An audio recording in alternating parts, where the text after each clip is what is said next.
Hey, welcome back everybody. Midrift here with you. So today's episode is brought to you by the honeybee. If you go out there, support your local honey makers, get those bees out there. I haven't seen too many this year.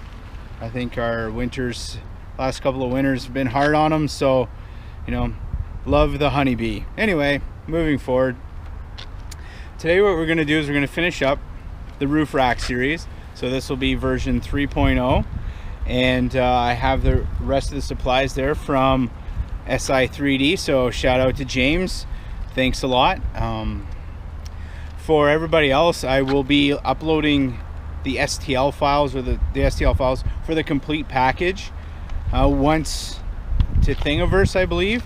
Anyway, where I upload it, I'll put it in the description in this video. So if you're looking for a substitute for a roof rack and you want to explore CAD for a little bit, or do something other than going to the bike store and paying quite a bit of money for this system, it'll be there for you to enjoy. So anyway, moving forward, I just a little update. So I'm still waiting for parts in for my bike, so I don't know where they're coming from, probably England, I don't know.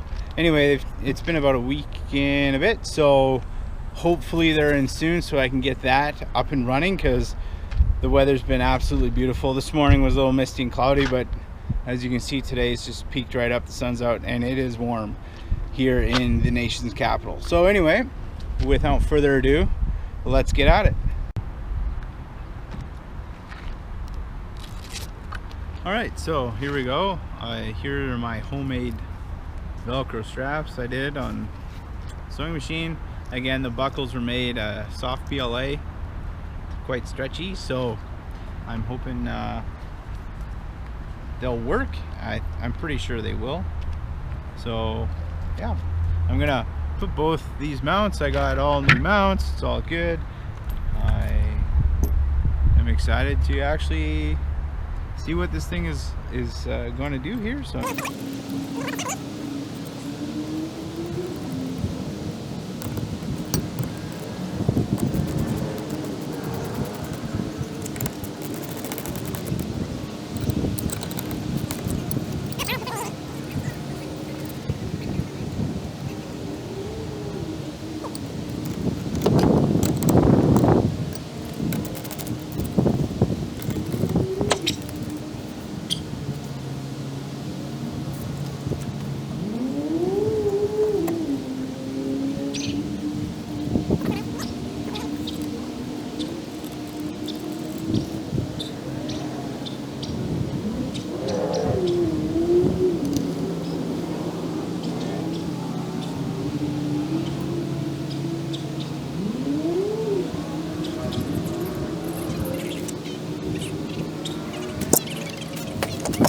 that's solid, it's not moving anywhere.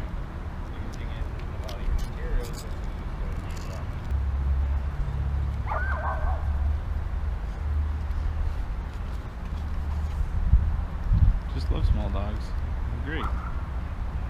Said no one ever.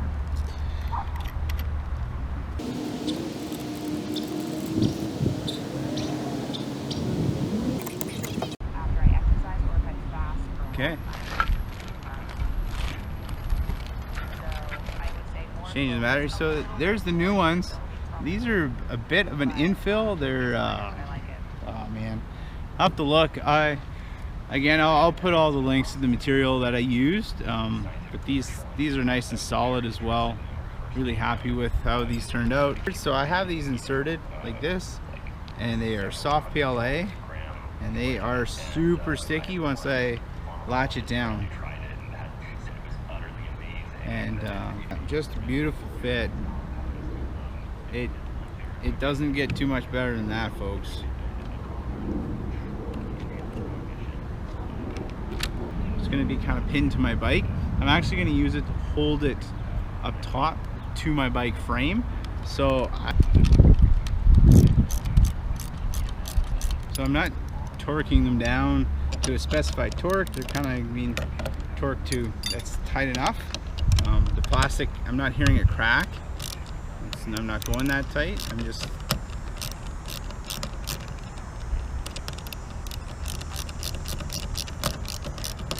just until I feel resistance on the ratchet.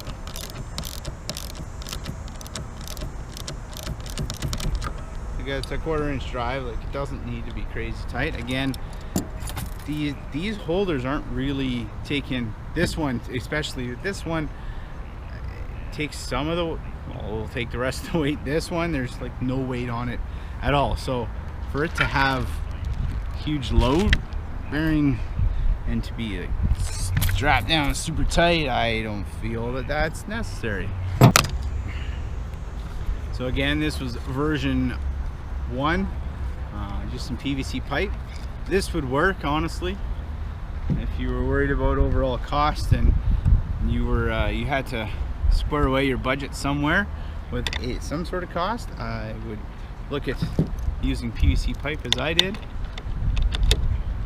There's these brackets. Yep, see, again, it didn't take much force, and that's how I broke the first one on the other side, because I hit it with my tire like that and it broke.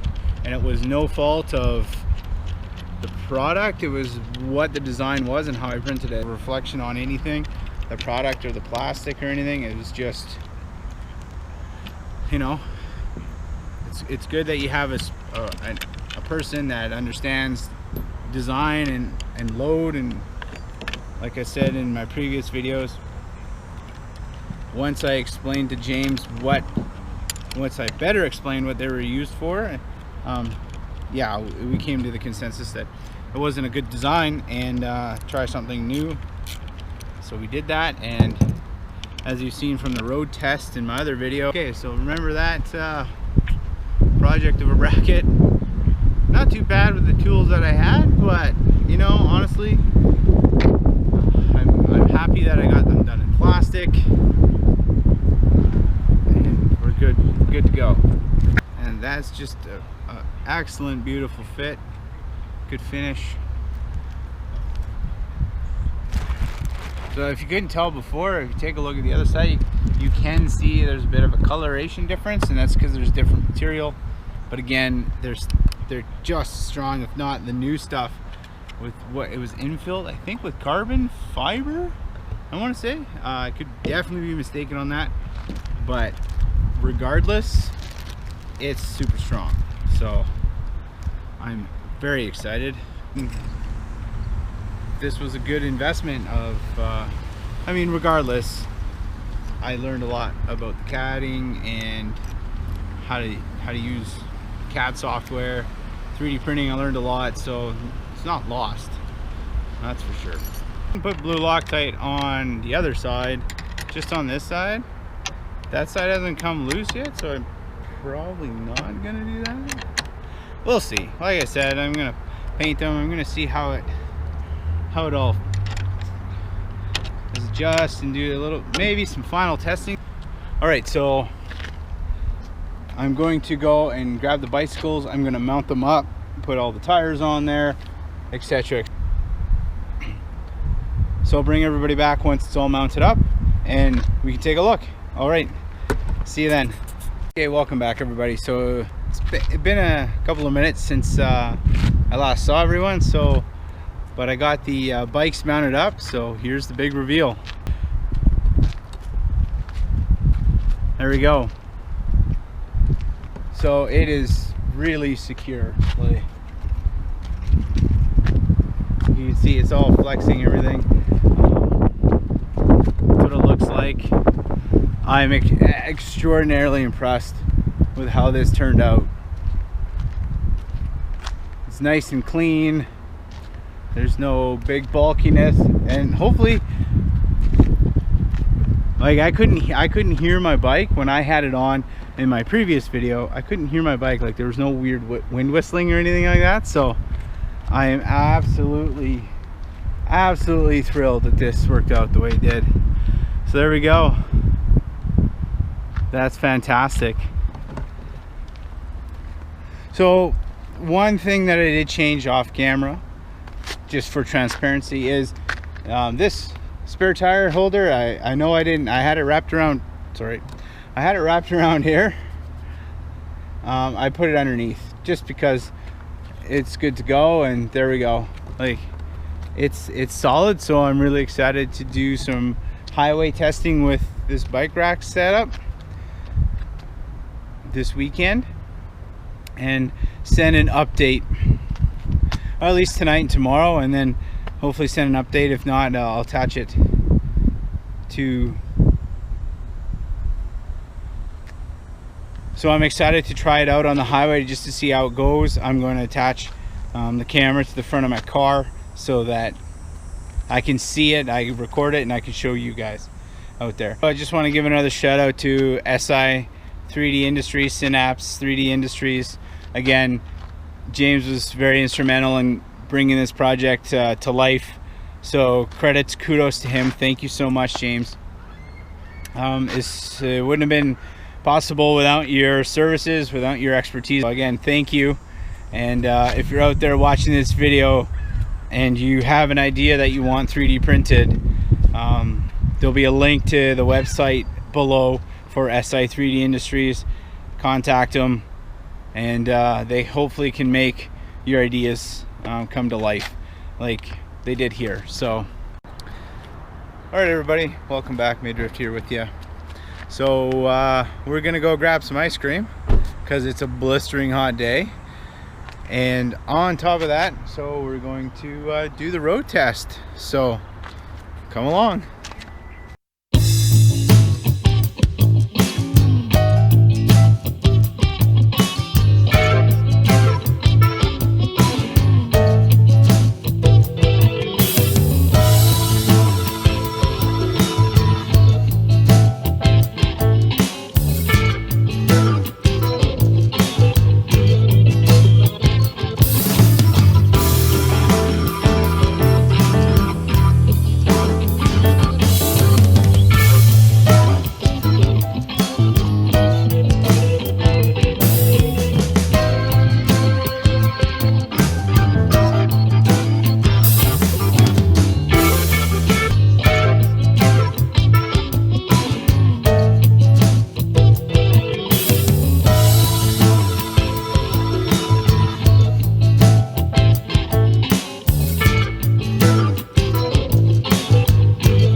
Hey, good morning everybody, Midriff here with you. So today's episode is brought to you by the heat.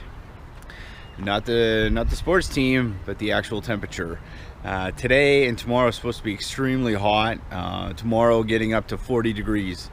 So that's really hot for the nation's capital. Typically we don't see those kinds of temperatures, but I guess we'll just have to find a socially distanced place to cool down. Anyway, I just wanted to bring everybody back and just update you on the roof rack series, what happened, where we are, and my final thoughts on it. So last night or yesterday or whatever, I was able to complete version 3.0 and mount it to my bike. Mount the bikes to my car. And you saw a little road test video as well as how I did that. And again, it held up. There was no issues on the road at all. My wife and I went to grab some ice cream. It was delicious. Sorry there's no shots, but if you're in the area, head out to Stittsville, Lois and Freya's ice cream. It's delicious. It's hard ice cream, not soft serve. Just so you know, but we had chocolate peanut butter, and there's huge chunks of peanut butter in there. So if you love chocolate and peanut butter, go there, get that ice cream. Anyway, I kind of digressed a little bit. We drove out there and drove back. I took the highway out, so in the video there's not really much to look at. I had the GoPro suction cup to the front of my car. I didn't know if it was going to hold on the highway, but it did. I was really impressed. I had the GoPro placed on the rear window. Sorry if I'm moving around a little bit. There's these black flies are pretty bad this morning. I don't know why.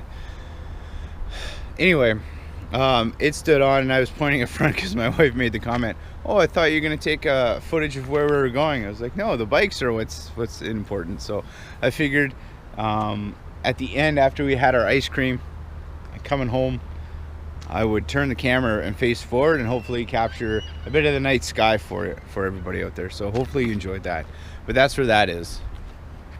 So again, just a little walk around. Nothing wiggled, nothing moved, nothing creaks. I'll hold you out here. That's really good. I'm absolutely excited that turned out as good as it did, and I will be updating everybody out there as it goes along, as we use it more and more. And if there's any issues, of course I'll post an update, but I don't see that being. I mean, after working with James at SI3D, again, huge shout out to him, making this a reality for me. So I'm very appreciative of that. So some final thoughts on the project. I'm going to enjoy some coffee.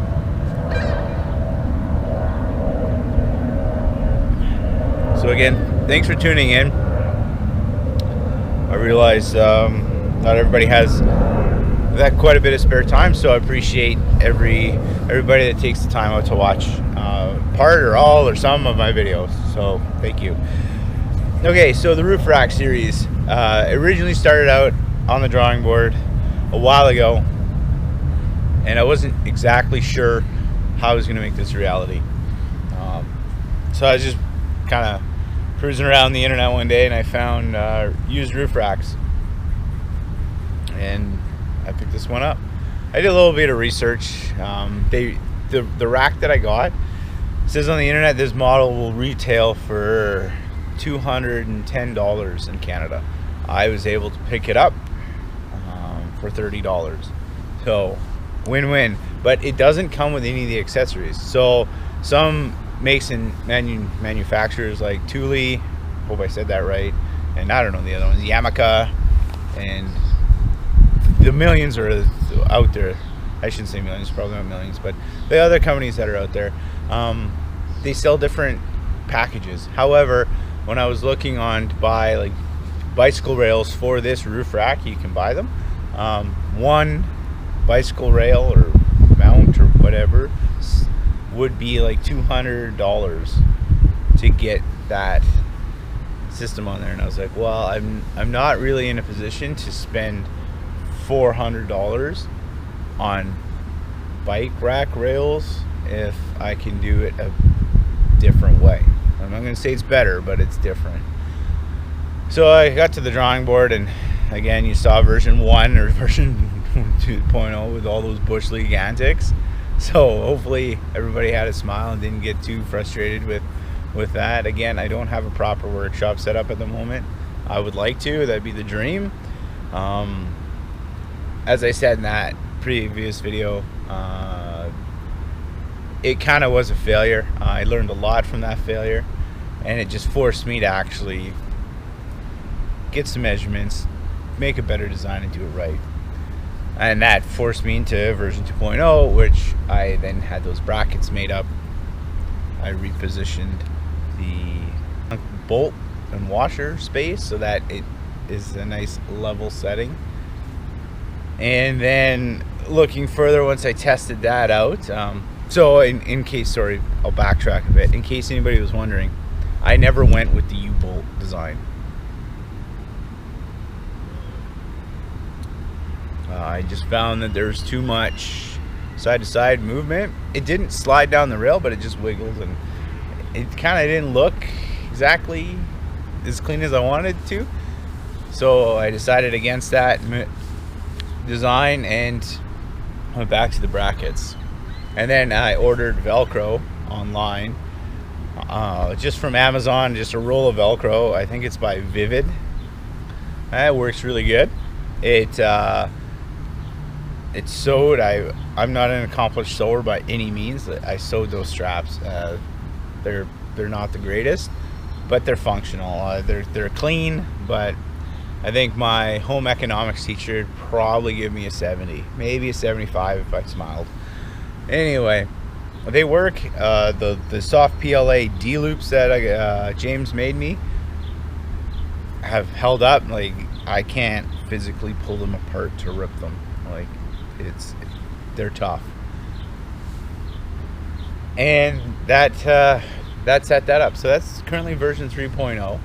Now I might paint the U-bolts a color, just to tidy it up a little bit, and maybe take my Dremel and trim them up. But that's just minor nitpicking. I am satisfied with how this project is going forward. That being said, I will be uploading all the project links.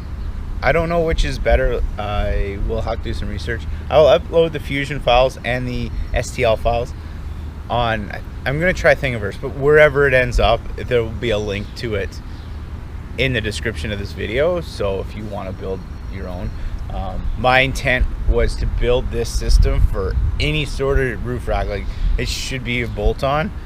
You just might have to change the dimensions based on the brand of roof rack that you have. But there's plenty of YouTube videos on how to CAD, and if I can figure it out, I know everybody else can. That's for sure. So, going forward with the roof rack. The first road test, version 2.0 road test in the previous video, worked out very well. And then yesterday, version 3.0 road test, I actually got onto the freeway, like I said, so it did pass the 140 test. And then I took the back roads home, in a sense, the smaller highways, smaller roadways, and there's a lot more. The roads are rougher, prone to starting and stopping a little bit more, and I just want to see how the roof rack held out. Nothing let go, nothing creaked, it was silent. I didn't even hear it on the highway. So again, super impressed with how that turned out. But anyway, so down in the comments below, let me know your success or failure of manufacturing your own project, and maybe some of the good learning that you got from it, or if it's still on the drawing board and you're just frustrated, you never want to touch it again. Either way, let me know. But I hope you enjoyed this roof rack series, and till next time, keep between the ditches. All right, everybody, bye.